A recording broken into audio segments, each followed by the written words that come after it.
Saya tahu mungkin kita dapat kadang-kadang ceramah orang bagi, tapi kita tak kaya dengan dakwah ni.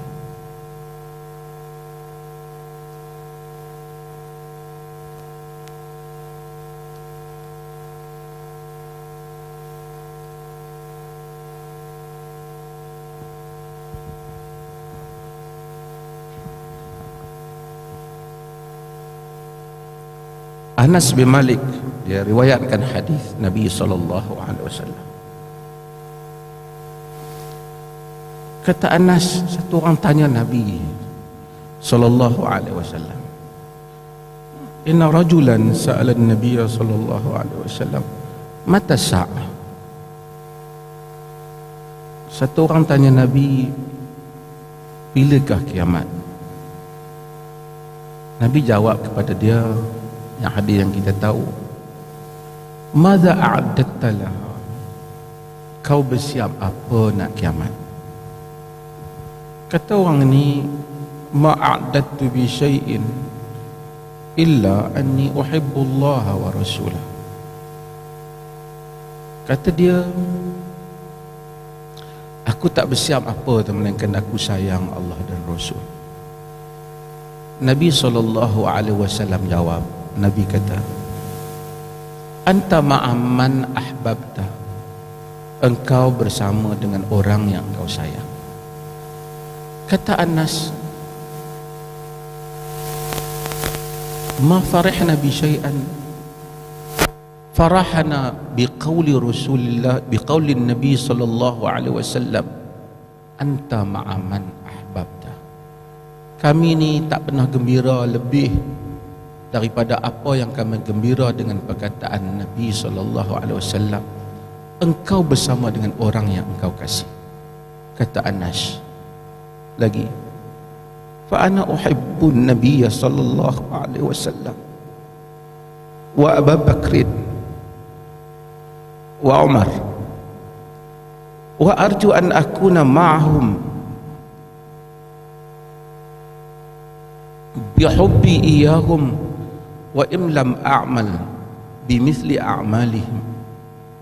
Kata Anas, aku sayang Allah, aku sayang Nabi, fa ana uhibbun Nabiy sallallahu alaihi wasallam, aku sayangkan Nabi sallallahu alaihi wasallam, Abu Bakar dan Umar, dan aku harap aku akan dapat bersama dengan mereka disebabkan sayangnya aku kepada mereka, sekalipun aku tidak beramal sama seperti mereka.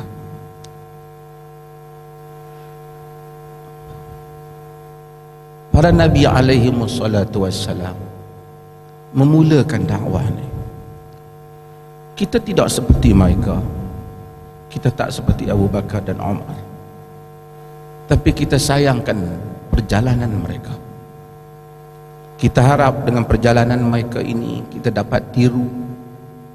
Sekalipun kita tak seperti mereka, mudah-mudahan satu hari nanti dapatlah kita bersama dengan mereka.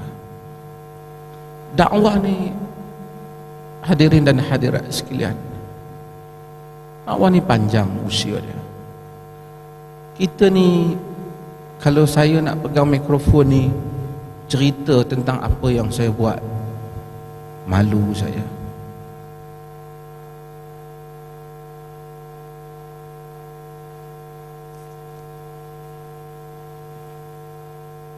Sikit sangatlah apa yang kita buat ni, nak dibandingkan tuntutan keseluruhan dakwah itu. Walaupun kalau pergi ke mana-mana orang cakap, itu orang cakap lah, ramai orang terpengaruh, ramai orang, itu cerita di media ataupun cerita di kalangan manusia. Hakikat kita dengan Allah, Allah saja yang tahu. Adakah kita ikhlas terhadap apa yang telah kita lakukan, ataupun adakah dakwah ini telah mencapai tujuan yang sebenar, yang mana Allah dan Rasul mahu untuk kita sampaikan. IQ ni sekarang ni saya tahu saya kurang sikit bagi perhatian ke IQ ni, sebab sibuk jadi mufti.